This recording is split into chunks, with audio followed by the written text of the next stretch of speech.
Hoy, ikaw. Oo, ikaw na nanonood nito. May tatanungin ako. Na-experience mo na bang parang may nakatingin sa'yo habang natutulog ka?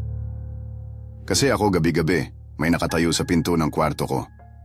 Hindi ko makita ng buo, pero ramdam ko yung presensya. Parang may nagbabantay. O baka may hinihintay. Isang gabi ginamit ko yung phone cam. Wala akong nakita.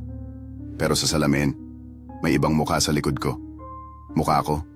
Pero sunog. Blanko ang mata. Hindi normal. Kinabukasan, parang may humila sa akin pauwi. Napunta ako sa dati naming bahay. Wala sa plano yon. Pagdating ko, lumabas si mama. Galing sa tulog. Umiiyak. Hawak niya yung luma kong litrato, kinakausap niya ako.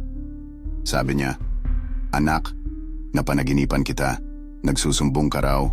May tao raw sa apartment mo. Takot na takot ka. Anak, matagal ka nang patay." At sa gabing yon, tumakbo palabas yung bagong tenant. Umiiyak. Sabi niya, may nakatayo sa pinto. Mukhang tao, pero hindi gumagalaw. Hindi umaalis. Multo daw.